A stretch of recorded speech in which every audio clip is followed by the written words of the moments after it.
नमस्कार दोस्तों, ज्ञान मीमांसा के यूट्यूब चैनल में आप सभी का स्वागत है। इस वीडियो में हम पंचायतों का कार्यकाल एवं सम्मेलन को पढ़ेंगे। देखिए, इसमें सम्मेलन को पहले भी पढ़ा है। इसके जहाँ हम जो संरचना और गठन देखे थे उसके अंतर्गत सम्मेलन को पढ़े थे। इसमें हम मुख्य रूप से किसे पढ़ेंगे, जो पहला बैठक होता है कार्यकाल के लिए निर्धारित करने के लिए, जो पहला बैठक होता है वही होता है उसका आधार। तो जो प्रथम बैठक होता है पंचायतों का प्रथम बैठक, उसे ही हम पढ़ेंगे इसके अंतर्गत। ठीक, तो चलिए स्टार्ट करते हैं। इससे पहले की वीडियो अगर आप नहीं देखे हैं तो उसका लिंक आपको डिस्क्रिप्शन में दिया गया है, आप जाके देख सकते हैं। तो देखिए, अगर हम पंचायतों का कार्यकाल को देखें तो अगर इसे संविधान में अगर इसका प्रावधान देखें तो कहाँ देखने को मिलता है, अनुच्छेद 243 ई में देखने को मिलता है। 243 ई में देखने को मिलता है। ठीक, तो ई कौन से नंबर में आता है? 5वें नंबर में आता है और 5 वर्ष का कार्यकाल रहता है। तो इस प्रकार हम याद किए थे 243 ई पंचायतों का कार्यकाल है। और वही अगर हम देखें छत्तीसगढ़ पंचायती राज अधिनियम 1993 में, तो इसमें जो है अध्याय 3 के अंतर्गत संरचना एवं गठन दिए गए हैं। उसी के अंतर्गत जो है क्या दिया गया है, धारा 9 में पंचायतों का अवधि दिया गया है। पंचायतों का अवधि करके दिया हुआ है धारा 9। ठीक, तो इसमें जो है सभी पंचायतों को अवधि को दिया गया है। ग्राम पंचायत हो या जनपद पंचायत हो या जिला पंचायत हो, सभी पंचायतों का अवधि अर्थात कार्यकाल जो है धारा 9 में दिया गया है। तो ये धारा 9 बहुत इंपॉर्टेंट हो जाता है, आपको इसे याद रखना है। उसके बाद देखिए, अगर कार्यकाल की बात करें तो कितने वर्ष का होता है? 5 वर्ष का कार्यकाल होता है। और इसका गणना कहाँ से किया जाता है? तो प्रथम सम्मेलन होता है, जो निर्वाचन के पश्चात जो प्रथम सम्मेलन होगा उसी के तिथि से लेकर के 5 वर्ष तक के जो है कार्यकाल रहता है पंचायत का। तो गणना कहाँ से किया जाता है, ये प्रश्न कई बार पूछा गया है। तो जो पंचायतों का कार्यकाल का गणना जो है प्रथम सम्मेलन से किया जाता है 5 वर्ष के लिए। तो ये याद रखेंगे, प्रथम सम्मेलन। यहाँ नोट पॉइंट दिया गया है, कार्यकाल की गणना निम्नलिखित आधार पर नहीं किया जाता है। कहाँ कहाँ से नहीं किया जाता है? तो पहला है परिणामों की घोषणा की तिथि से नहीं किया जाएगा। दूसरा, ग्राम पंचायत की गणना की अधिसूचना से, गठन की अधिसूचना से नहीं किया जाएगा। और तीसरा है पदाधिकारियों की शपथ से। तो इनसे नहीं किया जाता है कार्यकाल की गणना। कार्यकाल की गणना प्रथम सम्मेलन की तिथि से किया जाता है। यहाँ विशेष दिए गए हैं, याद रखेंगे। किसी भी पंचायत के लिए निर्वाचन 5 साल की काल अवधि समाप्त होने के 6 माह पूर्व करा लिया जाता है। तो 5 वर्ष समाप्त होने के उसके 6 माह पूर्व ही जो है निर्वाचन करा लिया जाएगा। 5 वर्ष कार्यकाल के पूर्व पद त्याग हो जाने पर 6 माह के भीतर चुनाव होना आवश्यक होता है। तो अगर 5 वर्ष का कार्यकाल पूरा नहीं हुआ है और उससे पहले अगर समाप्त हो जा रहा है कार्यकाल जो है, उसमें 1 वर्ष का समय बचा हुआ है मान लिया जाए, तो उसका जो है 6 माह के अंतर्गत जो है पूरा चुनाव कराना अनिवार्य होता है। तो 6 माह के अंदर चुनाव कराना आवश्यक होता है। तब तक स्थानापन्न जो पदाधिकारी होते हैं, स्थानापन्न पदाधिकारी, उनके द्वारा कार्यों का संपादन किया जाएगा। यदि पंचायत समय से पूर्व भंग हो जाती है तो 6 माह के भीतर उपचुनाव कराना अनिवार्य होता है। तो जो उपचुनाव है वो 6 माह के भीतर कराया जाता है। और किस स्थिति में उपचुनाव कराया जाएगा और किसमें नहीं कराया जाएगा उसे देखिए। देखिए, कार्यकाल पूर्ण होने से पूर्व भंग होने से अगर 6 माह से अधिक का कार्यकाल बचा है तो शेष अवधि के लिए उपचुनाव कराया जाता है। तो मान लीजिए 6 माह से अधिक का कार्यकाल बचा है, अर्थात 6 माह से कार्यकाल अगर बचा हो, अगर 6 माह से कम का कार्यकाल बचा हो तो उपचुनाव नहीं कराया जाता है। 5 वर्ष का अवधि है और मान लीजिए कि 4.5 साल कार्य खत्म होने के पश्चात, 4.5 साल कार्य खत्म होने के पश्चात मात्र 6 माह का कार्य बचा है या उससे कम का समय बचा हुआ है, तो इसके लिए उपचुनाव कराने की आवश्यकता नहीं रहता है। इसमें जो स्थानापन्न पदाधिकारी होंगे उनके द्वारा जो है 6 माह तक के जो है कार्यकाल संभाला जाएगा। और यदि 6 माह से अधिक का समय बचा है, मान लीजिए 4 साल ही पूरा हुआ है, उसके बाद जो है खाली हो गया कोई पद, तो जो है कब कराया जाएगा? तो 6 माह के अंतर, अर्थात इसके लिए जो है 4 साल हो गया, उसके इसके बाद का जो 6 माह है उसके अंतर्गत जो है इसी के अंदर उपचुनाव कराना अनिवार्य हो जाता है। ठीक, तो जितना समय का रहेगा, जितने समय के लिए जो 6 माह, तो 1 साल के लिए जो बचा हुआ है उसी समय के लिए जो नया पदाधिकारी चुने जाएंगे उनका कार्यकाल 1 साल का रहेगा। ठीक, तो इस प्रकार होता है। अब देखिए, स्थानापन्न सरपंच, तो ग्राम पंचायत में स्थानापन्न सरपंच होते हैं। इनकी नियुक्ति अस्थायी रूप से होती है। कारण क्या हो सकता है? सरपंच की मृत्यु हो या पद की त्याग की स्थिति में। तो आकस्मिक रूप से किसी प्रकार के सरपंच की अगर पद खाली हो जाता है, उस स्थिति में स्थानापन्न सरपंच की नियुक्ति किया जाता है। कौन करता है? ग्राम पंचायत के प्रत्यक्ष निर्वाचित पंचों में से कोई एक जो है बनता है स्थानापन्न सरपंच। उप सरपंच या राज्य सरकार द्वारा नियुक्त कोई व्यक्ति स्थानापन्न सरपंच के रूप में कार्य नहीं कर सकता है। तो देखिए, ये कोई उप सरपंच नहीं करेगा या राज्य सरकार द्वारा नियुक्त कोई व्यक्ति जो है इसमें कार्य नहीं करता है। ये पंचों में से ही कोई एक व्यक्ति को जो है चुना जाता है। अब इसमें आरक्षण देखिए, जिस वर्ग के लिए आरक्षित सरपंच हो उसी वर्ग का पंच ही स्थानापन्न सरपंच होगा। तो सरपंच अगर पद आरक्षित है, तो जिस वर्ग के लिए आरक्षित रहता है सरपंच का पद, तो उसी वर्ग का ही व्यक्ति जो है स्थानापन्न सरपंच बनेगा। यदि आरक्षित वर्ग से महिला सरपंच हो तो उसी आरक्षित वर्ग की महिला पंच ही स्थानापन्न सरपंच बनेगी। अब इनका कार्यकाल कितना रहेगा, तो अधिकतम 6 माह का कार्यकाल रहता है, क्योंकि 6 माह के अंतर्गत जो है उपचुनाव कराना अनिवार्य होता है। तो यदि सरपंच का कार्यकाल 6 माह ही शेष है तो उपचुनाव की आवश्यकता नहीं होता है। तो लास्ट का अगर 6 माह बचा है उसके लिए जो है उपचुनाव की आवश्यकता नहीं होता।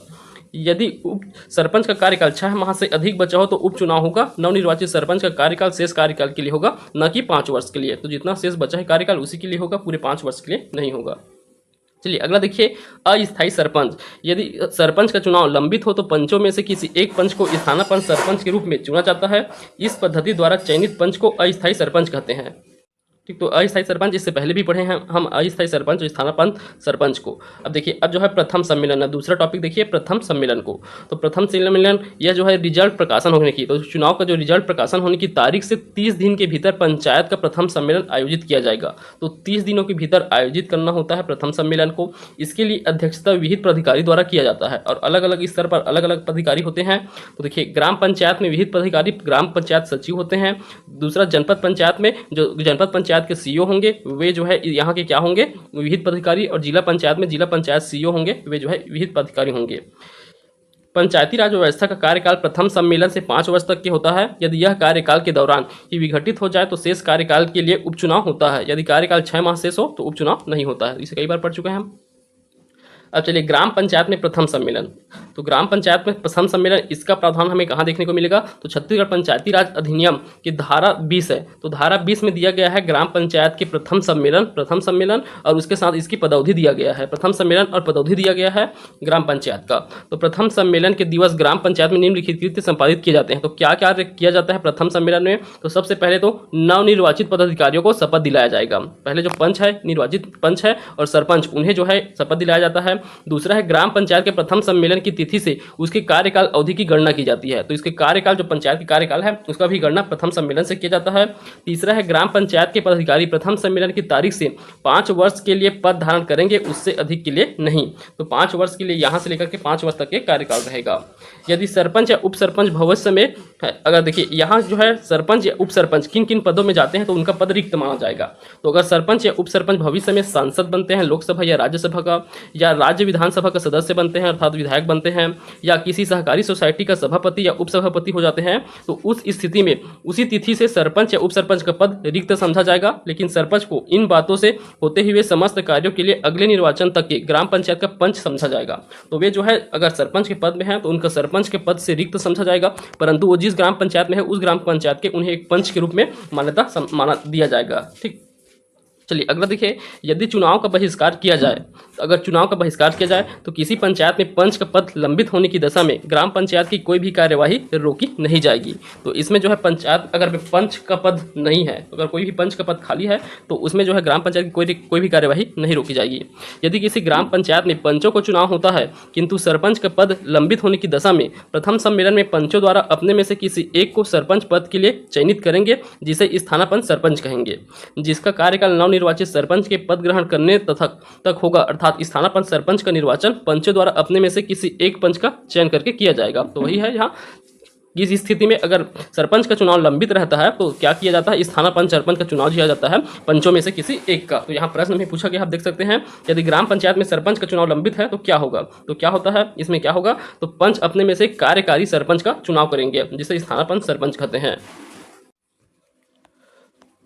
देखिए, यदि कोई गांव या वार्ड में किसी सरपंच या पंच का निर्वाचन नहीं होता है तो ऐसी गांव या वार्ड में निर्वाचन की कार्यवाही तब तक प्रारंभ नहीं की जाएगी जब तक कि राज्य निर्वाचन आयोग निश्चित नहीं करता, और यदि आयोग यह निश्चित करता है कि संबंधित गांव में सरपंच का नया निर्वाचन नहीं किया जाए तो पूर्व नियुक्त सरपंच ही सरपंच के पदभार पर बना रहेगा। तो इसे बहिर्गामी सरपंच कहते हैं। बहिर्गामी सरपंच, अगर चुनाव नहीं हो पाता है, चुनाव निर्वाचन नहीं हुआ है सरपंच का, तो उस स्थिति में राज्य निर्वाचन आयोग जो है, जो पूर्व सरपंच होते हैं, उन्हें जो है उसी पद पर रहने के लिए आदेश देते हैं। तो इन्हें जो है बहिर्गामी सरपंच कहते हैं।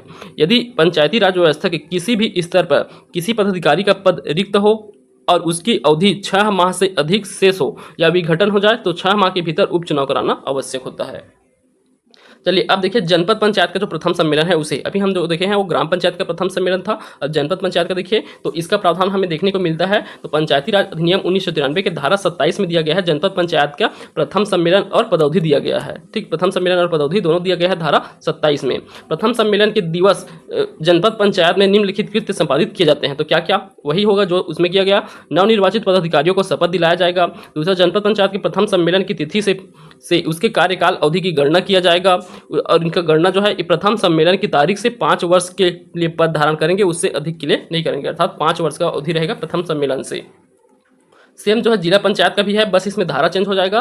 छत्तीसगढ़ पंचायती राज अधिनियम 1993 के धारा 34 में दिया गया है जिला पंचायत का प्रथम सम्मेलन और पदअवधि। इसमें प्रथम सम्मेलन के लिए जो है क्या क्या कार्य किए जाएंगे। नवनिर्वाचित पदाधिकारियों को शपथ दिलाया जाएगा। अब जिला पंचायत के प्रथम सम्मेलन की तिथि से इसके कार्यकाल की अवधि की गणना की जाती है और जिला पंचायत पदाधिकारी प्रथम सम्मेलन की तारीख से 5 वर्ष के लिए पद धारण करेंगे, उससे अधिक के लिए नहीं। ठीक, तो ये हो गया हमारा प्रथम सम्मेलन। अब देखिए इसी में दिया गया है पंचायतों का विघटन। तो पंचायतों का विघटन किन आधारों पर किनके द्वारा किया जाएगा। तो देखिए यहाँ दिया गया है पंचायतों का विघटन। तो व्यतिक्रम, शक्तियों के दुरुपयोग आदि के लिए पंचायतों को विघटित करने की राज्य सरकार की शक्ति है। तो पंचायतों को विघटित करने की शक्ति किसके पास है, राज्य सरकार के पास है। इसके लिए व्यतिक्रम, शक्तियों के दुरुपयोग किया जाए, इन आधारों पर किया जाता है। इसके कारण सभी को दिया गया है यहाँ। अब इसका प्रावधान कहाँ दिया गया है, पंचायतों का विघटन, इसका प्रावधान दिया गया है छत्तीसगढ़ पंचायती राज अधिनियम 1993 के धारा 87 में। तो धारा 87 याद रखेंगे आप, ये बहुत इंपॉर्टेंट धारा है, इस एग्जाम में पूछा भी गया है, आगे पूछ भी सकते हैं। तो धारा 87 के तहत जो है पंचायतों का विघटन राज्य सरकार द्वारा किया जाएगा। तो किनके द्वारा किया जाता है, राज्य सरकार द्वारा या इनके द्वारा विहित किसी प्राधिकारी द्वारा, जो संचालक पंचायत हो सकते हैं उनके द्वारा। तीनों स्तरों पर ग्राम पंचायत, जनपद पंचायत, जिला पंचायत के समस्त पदाधिकारियों को हटाने एवं विघटित करने की शक्ति संचालक पंचायत के पास होगा। तो संचालक पंचायत जो है तीनों स्तरों को या उसके पदाधिकारियों को जो है हटा सकते हैं। अब इसके लिए कारण क्या क्या होना चाहिए उसे भी दिया गया है। तो किन कारणों के आधार पर जो है पंचायतों का विघटन किया जा सकता है। तो सबसे पहला है पंचायतों को अधिरोपित कार्यों का पालन करने में सक्षम न होना। तो पंचायतों को जो कार्य दिए गए हैं उसे अगर कार्य नहीं कर पा रहे हैं तब हटाया जाएगा। दूसरा, अपने शक्तियों से परे कार्य करने पर, तो जो उनकी शक्ति है उससे अधिक कार्य कर रहे हैं तब भी हटाया जा सकता है। अपने शक्तियों का दुरुपयोग करने पर, तो ये बहुत इंपॉर्टेंट है, शक्तियों के दुरुपयोग, राज्य सरकार के आदेश का पालन नहीं करने पर। और पांचवा है सक्षम प्राधिकारी के किसी आदेश का पालन नहीं करने पर। तो इन कारणों से जो है पंचायतों का विघटन किया जा सकता है।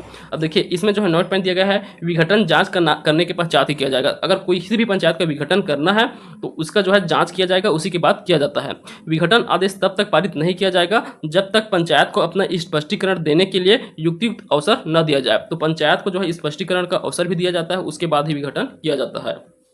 चलिए आगे देखिए विघटन के पश्चात क्या होता है। तो उसका परिणाम देखिए, विघटन का परिणाम क्या देखने को मिलेगा। तो देखिए इसका गठन, एक समिति का गठन किया जाता है, राज्य सरकार या उसके विहित प्राधिकारी द्वारा एक संगठित समिति का गठन किया जाएगा, जिसमें सदस्य रहेंगे राज्य सरकार या विहित प्राधिकारी द्वारा नियुक्त सदस्य रहते हैं, जिसकी अध्यक्षता राज्य सरकार या विहित प्राधिकारी द्वारा नियुक्त व्यक्ति द्वारा किया जाएगा। समिति का अध्यक्ष समिति के सदस्यों द्वारा निर्वाचित नहीं किया जाएगा। तो समिति के जो सदस्य हैं उनके द्वारा अध्यक्ष की नियुक्ति नहीं किया जाता, राज्य सरकार या विहित प्राधिकारी द्वारा अध्यक्ष की नियुक्ति किया जाएगा। इसकी अवधि कितना रहेगा, तो 6 माह, अधिकतम 6 माह के लिए जो है समिति रहेगा। समिति पंचायत की शेष अवधि तक कार्य नहीं करेगी, बल्कि विघटन के 6 माह के भीतर पंचायतों का पुनर्गठन किया जाएगा। तो अब जो है विघटन होने के पश्चात जो पंचायतों का जो कार्य है वो किनके द्वारा संभाला जाता है, ये जो राज्य सरकार या विहित प्राधिकारी द्वारा जो गठित किया गया समिति है, उसी समिति के द्वारा जो है संभाला जाता है। पंचायतों का जो कार्य है उसे समिति नई ग्राम पंचायत के गठन तक के कार्य करेगी। नई ग्राम पंचायत की अवधि पूर्व ग्राम पंचायत की शेष अवधि तक रहेगी। तो जो जितना भी अवधि बचा हुआ है उतना अवधि तक के जो है ये कार्य करेंगे। यदि पंचायत का कार्यकाल 6 माह से कम है तो इस कार्यकाल के लिए पंचायत का पुनर्गठन या उपचुनाव नहीं किया जाएगा। इससे क्या प्रभाव पड़ना होता है, समस्त पदधारी ऐसे आदेश की तारीख से अपने अपने पद रिक्त कर देंगे। तो सभी पदाधिकारी जो है विघटन के बाद जो है, जो भी ये समिति के जो पदाधिकारी हैं वे जो है उनके तारीख दिया जाता है, आदेश दिया जाता है, उस तारीख से जो है अपने पद रिक्त कर देंगे। और इन्हें शक्ति क्या दिया जाएगा, पंचायत की समस्त शक्ति या उसके कर्तव्यों का पालन ऐसे व्यक्ति या व्यक्तियों की ऐसी समिति द्वारा किया जाएगा जिसे राज्य सरकार या विहित प्राधिकारी नियुक्त करेंगे। तो यही जो समिति बना है उसी के द्वारा किया जाएगा सभी कार्य और शक्तियों का प्रयोग। समिति को वैधानिक कार्यवाही करने की शक्ति नहीं रहता है, तो इनके द्वारा कोई किसी भी प्रकार की वैधानिक कार्यवाही नहीं किया जाएगा।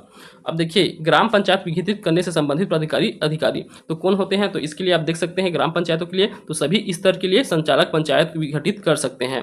ठीक, तो ये होंगे संचालक पंचायत, तो इसी बस को याद रखना है। अब देखिए राज्य सरकार द्वारा जनपद पंचायत का विघटन, तो जनपद पंचायत का विघटन, इसके लिए कार्यों का संपादन राज्य सरकार एक समिति से को नियुक्त करता है इनके कार्यों के लिए। जनपद पंचायत का अगर विघटन हो जाता है तब इनका कार्यकाल नवगठित जनपद पंचायत की अवधि तक की कार्य करेगा, न कि शेष कार्यकाल के लिए। इनके पास शक्ति रहेगा, समिति को वैधानिक कार्यवाही करने की शक्ति नहीं होगी। नियुक्ति इसके लिए समिति के सदस्य एवं अध्यक्ष राज्य सरकार द्वारा नियुक्त होंगे, न कि निर्वाचित सदस्यों द्वारा। तो इस प्रकार जो है समिति के माध्यम से जनपद पंचायतों में जो है कार्य संपादित किए जाते हैं। ठीक, अब देखिए ये टॉपिक हमारा कंप्लीट होता है पंचायतों का कार्यकाल और प्रथम सम्मेलन, और साथ में इसमें पंचायतों का विघटन भी देख लिए। अब इससे संबंधित जो प्रश्न पूछे गए हैं उसे भी देख लेते हैं। तो देखिए कितने प्रश्न पूछे गए हैं यहाँ से किन किन एग्जामों में। तो सबसे पहला प्रश्न देखिए, तो ये सीजीपीएससी का एग्जाम में पूछा गया है। तो देखिए इसमें जो है निम्नलिखित में से कौन से कथन सही नहीं है। तो पहला, ग्राम पंचायत का कार्यकाल 5 वर्ष का होता है, तो ये सही है। अवधि की गणना ग्राम पंचायत के प्रथम सम्मेलन की तिथि से किया जाता है, ये भी सही है। अवधि की गणना परिणामों की घोषणा की तिथि से किया जाता है, तो ये गलत हो जाएगा। परिणामों की घोषणा की तिथि से नहीं किया जाता, प्रथम सम्मेलन की तिथि से किया जाता है। अगला है, अवधि की गणना प्रथम ग्राम पंचायत के गठन की अधिसूचना की तिथि से किया जाता है, तो ये भी गलत है। तो ये कौन सा असत्य पूछा गया है, सही नहीं है पूछा है, तो 3 और 4 सही नहीं है। तो कौन सा प्रश्न हो जाए, कौन सा ऑप्शन है, ऑप्शन 20 का सही उत्तर है। चलिए, यदि राज्य सरकार द्वारा जनपद पंचायत का विघटन कर दिया जाता है तो क्या होगा। तो क्या होता है विघटन कर दिया जाता है, तो देखिए जनपद पंचायत के कार्यों का संपादन करने के लिए राज्य सरकार एक समिति की नियुक्ति करती है, तो ये सही है, समिति का नियुक्ति किया जाता है। दूसरा देखिए, समिति पंचायत की शेष अवधि तक के लिए कार्य करेगी, तो शेष अवधि के लिए इनका कार्यकाल नहीं रहता है, अधिकतम जो है 6 माह के लिए रहता है, अधिकतम 6 माह तक के कार्य करते हैं। समिति को वैधानिक कार्यवाही की शक्ति होगी, तो ये वैधानिक कार्यवाही की शक्ति नहीं दिया जाता है। समिति का अध्यक्ष समिति के सदस्यों द्वारा निर्वाचित किए जाएंगे, तो ये राज्य सरकार द्वारा या विहित पदाधिकारी द्वारा निर्वाचित किए जाते हैं, न कि सदस्य द्वारा। तो ये जो है गलत हो जाएगा, इसमें से जो है पहला ऑप्शन बस सही है। चलिए अगला है, मान लीजिए कुछ अनियमितताओं के कारण ग्राम पंचायत का विघटन कर दिया गया है, तब क्या होगा। तो इन स्थिति में क्या होता है विघटन के पश्चात, तो देखिए इसमें क्या होता है, पहला देखिए शासन समिति का गठन किया जाएगा, तो समिति का गठन किया जाता है, ये सही है। ग्राम सभा एक समिति का गठन करेगी, तो ये गलत हो जाएगा, क्योंकि समिति का गठन राज्य सरकार द्वारा या विहित पदाधिकारी द्वारा किया जाता है। नई पंचायत के गठन तक उक्त ग्राम पंचायत विहीन होंगे, तो नई पंचायत के लिए देखिए इसमें क्या दिया गया है, नई ग्राम पंचायत तक उक्त ग्राम या ग्राम पंचायत विहीन होंगे, तो ये गलत हो जाएगा, क्योंकि समिति के माध्यम से किया जाता है। तो अगला है देखिए, समिति नई ग्राम पंचायत के गठन तक के कार्य करेगी, तो ये भी आप सही है। तो जो है जल्द 6 माह में चुनाव कराया जाता है, और उतना तक की जो है क्या किया जाएगा, समिति के माध्यम से किया जाएगा। उसके बाद नई ग्राम पंचायत की अवधि पूर्व ग्राम पंचायत की शेष अवधि तक रहेगी, तो इसे भी सही लिया गया है। देखिए ये तीनों जो है सही है, 1, 4 और 5 इनको सही लिया गया, तो ऑप्शन सी जो है इसका सही उत्तर है। अगला देखिए, यदि सरपंच का चुनाव किन्हीं कारणों से लंबित है तो सरपंच के रूप में कौन काम करेगा। तो यहाँ सरपंच के रूप में कौन काम करते हैं, तो ग्राम पंचायत द्वारा निर्वाचित कोई पंच, तो ग्राम पंचायत द्वारा कोई निर्वाचित पंच है वही जो है कार्य करेगा, जिसे स्थानापन्न सरपंच कहते हैं। चलिए, यदि ग्राम पंचायत में सरपंच का चुनाव लंबित है तो क्या होगा। फिर से सेम क्वेश्चन है, अगर सरपंच का चुनाव लंबित है तब की स्थिति में, तो इसमें क्या होगा, तो पंच अपने में से एक कार्यकारी सरपंच का चुनाव करेंगे। चलिए उसके बाद अगला प्रश्न देखिए, इसमें जो है प्रथम सम्मेलन से अवधि के लिए क्वेश्चन है। एक ग्राम पंचायत का चुनाव 1 नवंबर 2012 को हुआ है, और उसका 25 नवंबर 2012 को इसकी पहली बैठक बुलाई गई है। ठीक, तो 25 नवंबर को याद रखेंगे पहली बैठक बुलाई गई है। इसी बीच ग्राम पंचायत को विघटित कर दिया गया, और उक्त ग्राम पंचायत के लिए नया चुनाव 20 दिसंबर 2024 को आयोजित हुआ। इस नवनिर्वाचित ग्राम पंचायत की अवधि क्या होगी। तो इसमें जो है पंचायत का कार्यकाल कब से लेकर के देखा जाता है, जो प्रथम सम्मेलन है वहां से। तो प्रथम सम्मेलन की तिथि क्या दिया गया है, तो 25 नवंबर 2012 दिया गया है। तो अगले वर्ष के एक दिन पहले, तो 24 नवंबर 5 वर्ष बाद 24 नवंबर का, तो 2000 कितना हो जाएगा, 12 है, तो 13, 14, 15, 16 और 17, तो 17 तक हो जाएगा। तो 24 नवंबर 2017 तक की जो है इनका अवधि रहेगा कार्यकाल, तो ऑप्शन 20 का सही उत्तर हो जाएगा। देखिए अगला प्रश्न भी यही है, सेम 2 प्रश्न और दिए गए हैं, इसमें भी यही सेम कॉन्सेप्ट है। तो जो सम्मेलन होता है प्रथम सम्मेलन, उसी की तिथि से 5 वर्ष की गणना किया जाता है। तो आप देख सकते हैं यहाँ भी जो प्रथम सम्मेलन उसकी तिथि 10 फरवरी दिया गया है। उसके बाद फिर जो पूछा गया है किसके संबंध में 5 वर्ष कार्यकाल कब होगा, तो 10 फरवरी 2024 से 14 से लेकर के, तो यहाँ देखिए ऑप्शन में 9 फरवरी नहीं दिया गया है, तो यहाँ 10 फरवरी हो जाएगा, तो 10 फरवरी 2019 तक के रहेगा।